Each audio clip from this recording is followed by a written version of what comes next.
Son las 2 de la tarde, la 1 en Canarias. Radio María.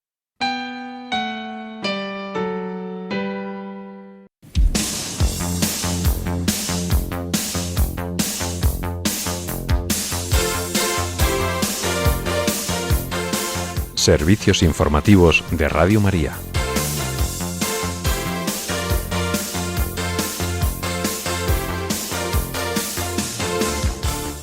El Papa León XIV insta al Partido Popular Europeo a volver a poner al pueblo en el centro.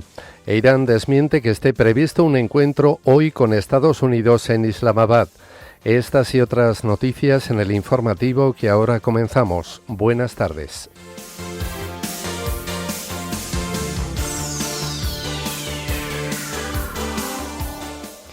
Los obispos de Norteamérica y Centroamérica reafirman su compromiso con los migrantes. Roma acoge un acto conmemorativo por los 130 años de la declaración de Nuestra Señora del Buen Consejo como patrona de Albania. El Cerro de los Ángeles acoge la segunda jornada martirial en la diócesis de Getafe, centrada en los mártires y la Eucaristía. La Archidiócesis de Granada celebra la ordenación de 6 nuevos diáconos. Italia aprueba un polémico decreto para incentivar la repatriación voluntaria de inmigrantes irregulares. Los líderes de la Unión Europea encargan a Bruselas aclarar cómo responder si un socio activa la cláusula de defensa mutua. En España, 2 testigos confirman los audios de una reunión del Leire 10 en la que se habló de buscar información contra la UCO y Fiscalía. El médico de Jordi Pujol asegura que el expresidente catalán no está en condiciones de ir a la Audiencia Nacional en Madrid. Y en deportes, el Barcelona no jugará los play-off de la Euroliga de baloncesto tras perder ayer con el Mónaco por 9 puntos.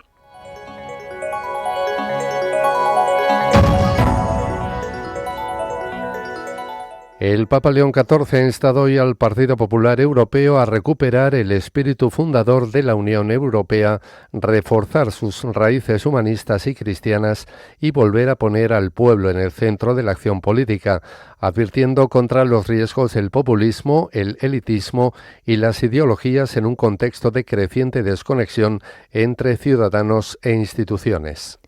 En su intervención, el pontífice ha recordado que este tipo de encuentros siguen una tradición iniciada con San Juan Pablo II y Benedicto XVI y retomada por el mensaje que el Papa Francisco envió en 2023.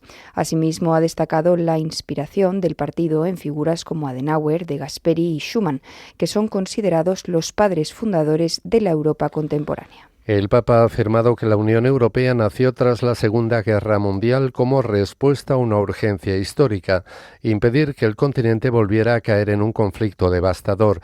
Sin embargo, insiste en que ese proyecto no fue solo pragmático, sino profundamente idealista, una apuesta por la cooperación y por el redescubrimiento de un patrimonio cultural y espiritual compartido.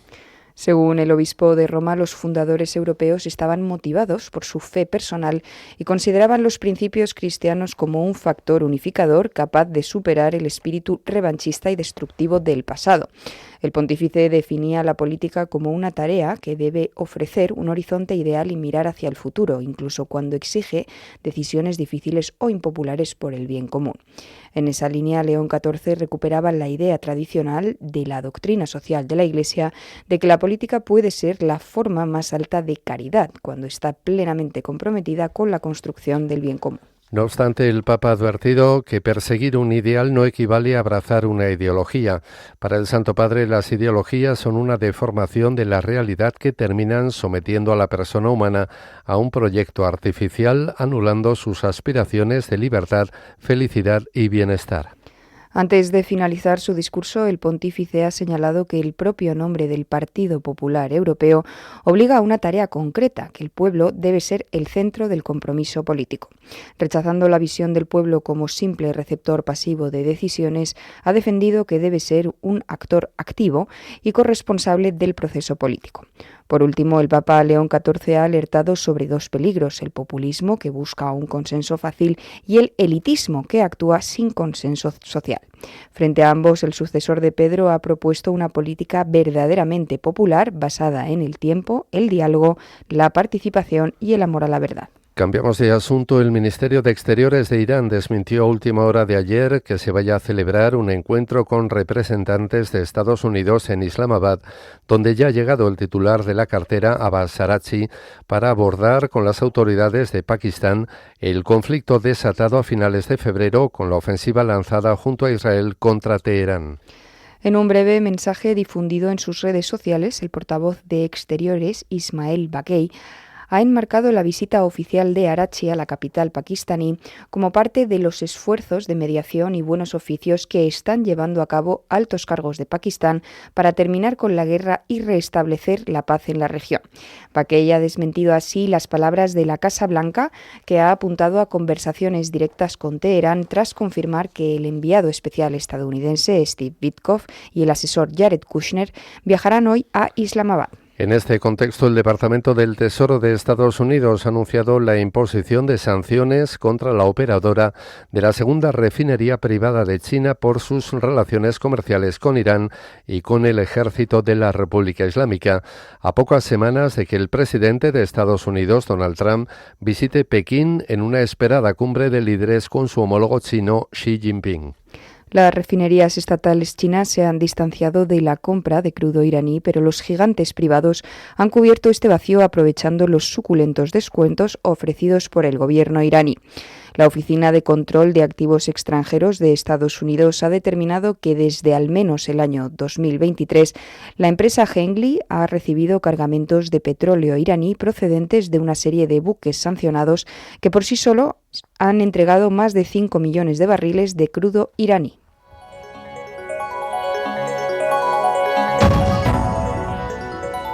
Noticias de la Iglesia en el mundo. Los obispos de Canadá, Estados Unidos, México y Centroamérica han participado en un encuentro internacional con el propósito de buscar respuestas concretas de la Iglesia Católica para acompañar de manera efectiva a los migrantes y refugiados de la región. Esta reunión ha tenido lugar en la Archidiócesis de Montreal, en Canadá, y ha contado con la participación de miembros del Dicasterio para el Servicio del Desarrollo Humano Integral del Vaticano, entre ellos su subsecretario, el cardenal Fabio Bayo. Como han comunicado desde este dicasterio, el encuentro buscaba fortalecer el acompañamiento de la Iglesia a los migrantes y refugiados y profundizar la colaboración regional efectiva. Por su parte, el presidente del Observatorio Sociopastoral de Movilidad Humana de Mesoamérica y el Caribe, Monseñor Daniel Blanco, ha explicado que el tema central durante los días de trabajo ha sido la defensa de la dignidad de los migrantes. El también obispo auxiliar de San José, en Costa Rica, añade que también se ha reflexionado sobre cómo garantizar que quienes quieran salir de su país de origen lo puedan hacer de la mejor manera posible y de la manera más segura. Más temas con ocasión de los 130 años de la declaración de Nuestra Señora del Buen Consejo como patrona de Albania y con ocasión de su fiesta que se celebra este fin de semana, se han organizado unos actos especiales. Entre ellos, ayer por la tarde, el Palacio Giustiniani de Roma acogió un coloquio promovido por la Embajada de la República de Albania ante la Santa Sede y junto con la Soberana Orden Militar de Malta. En esta ponencia reflexionaron sobre la fe, la historia y la memoria albanesa. Contó con la intervención del arzobispo de Tirana Durazzo, en Albania, Monseñor Arjan Dodai. El prelado meditó sobre la devoción a la Virgen del Buen Consejo en la vida de la Iglesia albanesa. Entre los participantes también estuvo el presidente de la Pontificia Academia Mariana Internacional, el padre Stefano Cecchín, que habló sobre el significado y la actualidad de Nuestra Señora del Buen Consejo en la Mariología. De este modo, con este acto pusieron de relieve la devoción mariana que desde Albania llegó a Roma y se ha extendido al mundo entero. Actualmente, la imagen de Nuestra Señora del Buen Consejo se encuentra en el santuario romano de Genazzano, custodiado por los padres agustinos. Este fue el primer lugar que visitó el Papa León XIV después de su elección como pontífice, acudiendo a rezar ante la Madre de Dios y encomendándole su ministerio petrino. Por otro lado, la Santa Sede ha destacado la necesidad urgente de enfoques más equitativos de financiación. Así lo ha expresado a través de su misión permanente ante las Naciones Unidas en el foro del Consejo Económico y Social, uno de los 6 órganos principales de la ONU encargados de coordinar las políticas económicas, sociales, culturales, educativas y de salud. La reunión celebrada esta semana ha sido la primera desde que se adoptó el compromiso en julio pasado. Los representantes de la Santa Sede dicen que la esencia de la financiación para el desarrollo, tal y como se establece en el Compromiso de Sevilla, radica en situar a las personas en el centro de todas nuestras acciones y reafirmar el camino hacia un futuro mejor para toda la humanidad. Desde esta misión permanente añaden que al abordar los aspectos técnicos de la financiación global, las personas deben ser el eje del desarrollo y precisan que los marcos regulatorios y los instrumentos financieros son simplemente medios para un fin.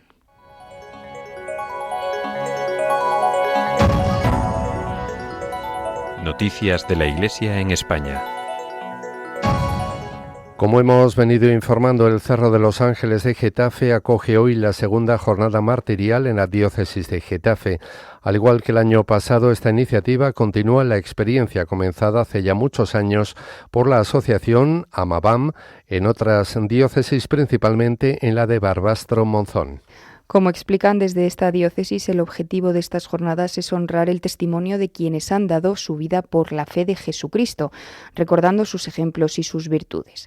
Al mismo tiempo, en esta jornada se busca despertar en los cristianos de hoy las mismas disposiciones que asistieron a los testigos de la fe como un reflejo de los sentimientos del propio Cristo. Las exposiciones de este año se centran en un tema, los mártires y la Eucaristía. La jornada ha comenzado con una introducción general del vicario de la parroquia Santa María de los Ángeles, el padre Juan Manuel Rossi.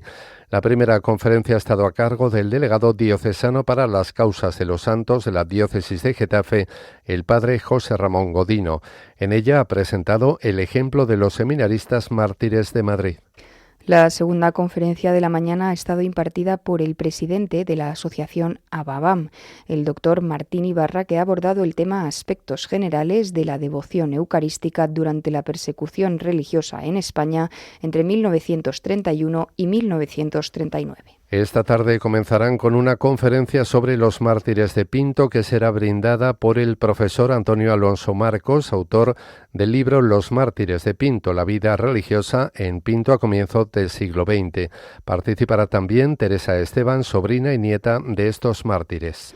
La última de las conferencias será la más orientada a la vida personal y cristiana de cada uno. Se titula La Eucaristía y la espiritualidad martirial y está a cargo del capellán del cementerio de los mártires de Paracuellos del Jarama, el padre Elvio Fontana. Tras esta conferencia tendrá lugar una mesa redonda de testimonios centrada en el tema El ejemplo de los mártires y la devoción eucarística en la vida de los cristianos. La jornada concluirá con la Santa Misa en la Basílica del Cerro de los Ángeles, que será presidida por el postulador de las causas de los mártires en la Archidiócesis de Toledo, el padre Jorge López Teulón.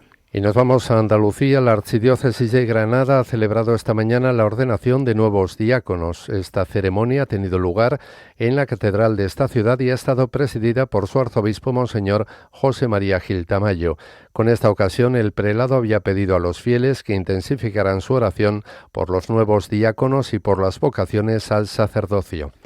Los nuevos diáconos son del Seminario Mayor, Aarón García, Antonio José Marfil, Chanchan Mawene, Egrel Prince y Krishna Pascal Girot. Estos tres últimos originarios de una diócesis del Congo que se están formando en el Seminario Diocesano Mayor de Granada. A ellos se une el nuevo diácono del Seminario Diocesano Misionero Redemptorismatis, Venancio Limón. Y continuamos en tierras andaluzas. La diócesis de Córdoba celebra hoy la marcha misionera diocesana que está organizada por la Delegación Diocesana de Misiones de la diócesis para presentar los detalles. El lema de este año es El color de tu entrega. En esta ocasión tiene como protagonista a San Pelagio, que lo conlleva una implicación especial de todos los seminaristas del Seminario Mayor San Pelagio. El recorrido va desde la Sierra Cordobesa hasta la capital, marchando por sus calles y atravesando la ciudad de norte a sur, desde el santuario de Santo Domingo, Escala Chelí, hasta el Seminario Mayor San Pelagio.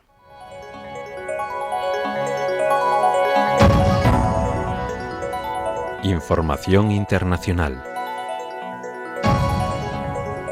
La Cámara de Diputados italiana ha aprobado un nuevo decreto de seguridad que ha levantado dudas por su constitucionalidad y que ha obligado al gobierno de Giorgia Meloni a corregir en el último minuto varias de sus disposiciones, entre ellas detalles de la polémica retribución de 615 euros a los abogados que prioricen casos de repatriación voluntaria de migrantes irregulares.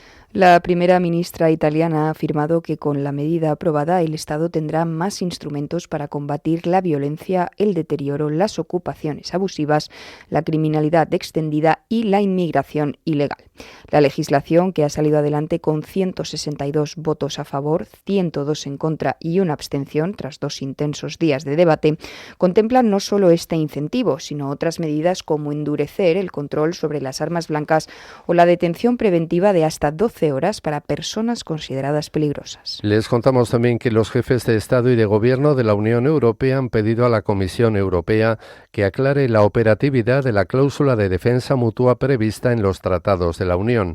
El fin es saber cómo responder en caso de que uno o varios socios activen este mecanismo para pedir el respaldo del resto del bloque ante una agresión externa. Todo ello después de que el ataque el pasado mes de marzo de un dron iraní a una base británica ubicada en Chipre evidenciara la necesidad de prever su modo de aplicación. El presidente de Chipre, Nikos Christodoulidis, ha indicado que esta ha sido una de las conclusiones de la cena informal con la que arrancaba el Consejo Europeo. La cláusula de defensa mutua alternativa en el marco europeo al artículo 5 de la OTAN y que exige la cooperación entre gobiernos ante ataques externos, tan solo se ha activado una vez en la historia, cuando Francia solicitó el respaldo del resto de miembros de la Unión tras los atentados de París en 2015. En este contexto, los líderes quieren ahora que el Ejecutivo de Ursula von der Leyen prevea en un documento cuáles son las necesidades de los gobiernos o de los países que puedan activar el artículo 42.7. Y las autoridades de Ucrania y Rusia han informado de un nuevo intercambio de prisioneros de guerra, en esta ocasión 193 militares de cada bando, 2 semanas después de que se llevara a cabo otro con motivo de la Pascua ortodoxa, entre los que también había civiles. El presidente de Ucrania, Volodymyr Zelensky, ha celebrado la llegada de estas personas que se encontraban bajo cautiverio ruso. Zelensky ha detallado que entre las personas liberadas hay miembros de las Fuerzas Armadas, la Guardia Nacional, el Servicio de Guardias Fronterizos, la Policía Nacional y el Servicio Estatal de Transporte Especial, algunos de ellos heridos y bajo acusaciones de las autoridades rusas. El Ministerio de Defensa ruso ha confirmado también este intercambio y ha precisado que sus militares han sido trasladados a territorio bielorruso, donde recibirán las primeras asistencias antes de regresar a Rusia. En otro orden de cosas, el comisionado para la paz de Colombia, Oti Patiño, ha confirmado que se ha interrumpido el diálogo con la disidencia de las FARC, denominada Coordinadora Nacional Ejército Bolivariano, en respuesta a las acciones violentas de los últimos días que han dejado 3 militares muertos y varios civiles heridos. Hasta la zona ha viajado el jefe de la Delegación de Paz que negocia con este grupo armado, Armando Noboa, quien esta semana ya planteó la necesidad de que el gobierno se replanteara el diálogo ante la gravedad de lo ocurrido. La Coordinadora Nacional Ejército Bolivariano es una escisión de la disidencia de la Segunda Marquetalia que agrupa a comandos de la frontera y a la Coordinadora Guerrillera del Pacífico y que tiene al histórico líder guerrillero José Vicente Lesmes, alias Walter Mendoza, como representante en la mesa de negociación. Viajamos ahora a África. El ejército de Mali ha confirmado que varios grupos armados han lanzado esta pasada madrugada una ofensiva contra las fuerzas militares malienses en varios cuarteles de la capital Bamako y otros puntos del país. Algunos medios locales han confirmado enfrentamientos en las ciudades de Kati, Gao y Mopti. En Kati, una localidad próxima a la capital, se encuentra la residencia del líder golpista del país, el general Assimi Goïta. Hasta el momento ningún grupo se ha atribuido la autoría de los incidentes, pero todas las miradas están puestas en dos: la organización yihadista del Grupo de Apoyo al Islam y los musulmanes vinculada a Al-Qaeda y el grupo Tuareg del Frente de Liberación para el Azawad. En marzo, fuentes de la emisora internacional francesa Radio France dejaban entrever conversaciones entre ambos grupos para realizar ofensivas conjuntas contra los militares malienses y sus principales aliados internacionales. La actual junta golpista llegó al poder mediante 2 golpes de Estado en 2020 y 2021 y desde entonces ha entablado una alianza regional con otras 2 juntas, la del Burkina Faso y la de Níger. Terminamos la crónica internacional. El jefe de la misión de paz de Naciones Unidas, James Swan, ha llegado a Goma, la capital de la provincia congoleña de Kivu Norte, para evaluar la situación actual en la ciudad entre las perspectivas del alto el fuego firmado pero nunca realmente aplicado entre el ejército y las milicias del movimiento 23 de marzo. Goma está bajo control rebelde desde el pasado año. Según Swan, su presencia en la zona tiene como principal objetivo reunirse con sus equipos, escuchar los análisis, intercambiar opiniones con las autoridades de facto y examinar las condiciones concretas en que la misión de paz de la ONU puede continuar su mandato. La visita de Swan ocurre días después de que el gobierno y el M23 terminaran el pasado domingo en la ciudad suiza de Montreux una nueva ronda de conversaciones de paz con ciertos acercamientos concretos para resolver uno de los conflictos más graves de la actualidad en el continente africano.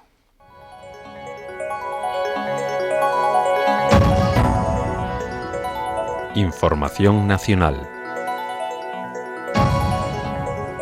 2 personas que asistieron a una reunión con el empresario Alejandro Hamblin y a la que se sumó la exmilitante del PSOE, Leire Díez, han asegurado ante el juez que los audios difundidos sobre ese encuentro se corresponden con lo que allí escucharon respecto a recopilar información contra miembros de la Unidad Central Operativa de la Guardia Civil y la Fiscalía. Según fuentes jurídicas, los testigos han declarado que recuerdan el contenido de los audios y vídeos que han podido ver publicados en medios de comunicación. En la reunión que tuvo lugar en el despacho del abogado Jacobo Teijelo y a la que Hamblin asistió por videoconferencia desde Dubái, el empresario se ofreció a facilitar información y Leire Díez habló de favores judiciales a cambio de la misma de acuerdo con estos audios, si bien ambos negaron posteriormente estos extremos. Más asuntos. El doctor Jaume Padrós, médico personal del expresidente de la Generalidad de Cataluña, Jordi Pujol, ha asegurado que este no está en condiciones para ir al juicio en la Audiencia Nacional en Madrid, donde ha sido citado el próximo lunes. En una entrevista, el doctor Padrós ha señalado que el expresidente padece enfermedades degenerativas y progresivas y que se encuentra estable pero discretamente peor que hace unos meses. También ha sostenido que Jordi Pujol no está en condiciones de poderse defender y de establecer no solo un relato, porque ahora tiene afectada la memoria, sino de contradicciones y de argumentación dialéctica. Asimismo, ha detallado que él no está implicado en la preparación del viaje y que es la familia y el abogado de Pujol quienes están encargando de eso, aunque ha añadido que la voluntad de su paciente es acudir al juicio. Más noticias. La secretaria confederal de Salud Laboral de UGT, Patricia Ruiz, ha pedido que la reforma de la Ley de Prevención de Riesgos Laborales quede fuera de cualquier debate politizado, al tiempo que se ha congratulado de que vaya a ser aprobada por el Consejo de Ministros la próxima semana. Tras señalar que todo el mundo ha tenido la oportunidad de hacer propuestas a este anteproyecto de ley, Patricia Ruiz ha dicho que desde UGT están abiertos a entenderse con el resto de la sociedad para ver en qué cuestiones se puede modificar alguno de los puntos acordados. Consciente de que esta ley llega tarde, la secretaria confederal de Salud Laboral de UGT ha apuntado que con esta reforma se pretende acercar la Ley de Prevención de los Riesgos al siglo XXI para hablar de las enfermedades profesionales que no se reconocen en la actualidad, como los accidentes por golpes de calor o la salud mental. Les hablamos ahora de la Secretaría General de Instituciones Penitenciarias, que ha aprobado la concesión de la semilibertad para 56 presos de ETA desde 2003, utilizando el artículo 100.2 del Reglamento Penitenciario, que permite el principio de flexibilidad, que ha sido cuestionado por el juez de vigilancia penitenciaria de la Audiencia Nacional por su aplicación por parte del Gobierno vasco. El dato figura en una respuesta parlamentaria fechada el pasado 9 de abril en la que el PP se interesaba por la aplicación del artículo 100.2 para los miembros de ETA que cumplen condena. Días después de esta respuesta parlamentaria, el 22 de abril, el juez José Luis Castro cuestionó el uso que se estaba haciendo de este artículo y revocó la decisión del Gobierno vasco de conceder la semilibertad a la que fuera jefa de ETA María Dolores Soledad Iparraguirre y a Juan Ramón Carasa Torre. Y la Comisión Nacional de los Mercados y la Competencia ha anunciado la incoación de 15 nuevos expedientes sancionadores por indicios de infracciones graves en el marco de sus investigaciones sobre el apagón del 28 de abril de 2025, aunque las prácticas habrían sido producidas en días distintos a este. Estos expedientes están dirigidos en su mayoría a Endesa, mientras que el resto están repartidos entre Total Energies, Engie y Contour Global La Rioja. Se suman a la veintena anunciada el pasado viernes 17 que estaban dirigidos a Red Eléctrica de España y a instalaciones de generación eléctrica propiedad de las principales empresas del sector, Iberdrola, Endesa y Naturgy, así como de Repsol o Bahía de Vizcaya Electricidad. Además, el ministro de Cultura, Ernest Urtasun, estudia hacer obligatorios el pago de gastos de envío en la compra online de libros dentro de un abanico de políticas para favorecer a las librerías independientes ante el incremento de las ventas por Internet. El titular de Cultura ha reconocido su preocupación por la supervivencia de miles de librerías pequeñas que están por todo el país y que son centros culturales que hay que preservar. La voluntad de Ernest Urtasun es que estos establecimientos continúen porque han perdido un poco de cuota de mercado en los últimos años. El ministro ha puesto en valor la compra de ejemplares en librerías pequeñas, que nunca es equivalente a la compra online, y ha hablado de las cifras de lectura en España. De hecho, ha incidido en que en nuestro país leen sobre todo las mujeres y los jóvenes, para, según Urtasun, contradecir algunos tópicos, ya que la franja de edad de 14 a 24 años es una de las que más lee. Y ya por último, de 2010 a 2020 la muerte súbita aumentó aproximadamente un 31% en Europa, lo que provocó un fallecimiento cada 2,2 minutos, según un estudio internacional liderado por la Universidad de Ferrara en Italia, que señala a España como el país donde más ha crecido esta mortalidad, con un aumento medio anual en torno al 3,3%, en contraste con las caídas observadas en Austria o Bélgica. El estudio, que ha contado con la participación de la Universidad de Padua en Italia y hospitales de referencia en Francia e Italia, ha analizado datos de mortalidad de la Organización Mundial de la Salud que cubrían 26 países europeos y más de 53 millones de muertes. Sus resultados muestran que la muerte súbita representó casi el 5% de todas las muertes y una tendencia al alza en la atribución de la mortalidad por esta causa de un 2,9% anual, con incremento en mujeres.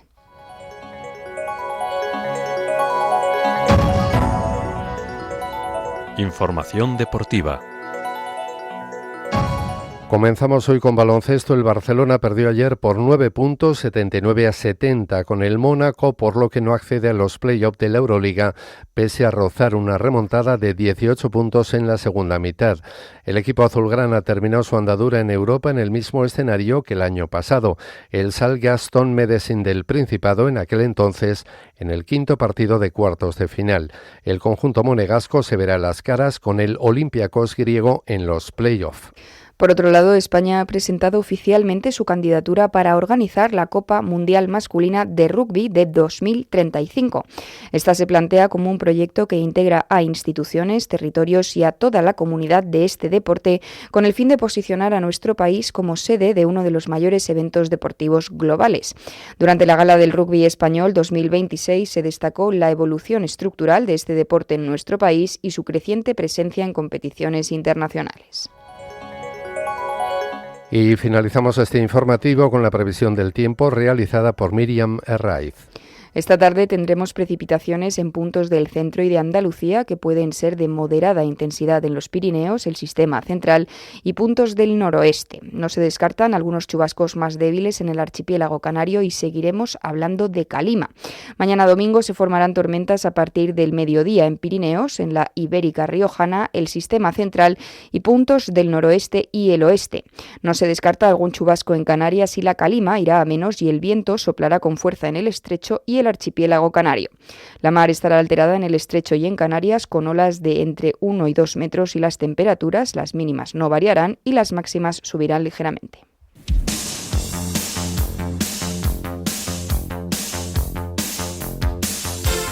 Es todo por ahora. Los hemos acompañado en la redacción Cristina Abad y en los micrófonos Blanca Beca y Juan Manuel González. Más noticias a las 10 de la noche, las 9 en Canarias.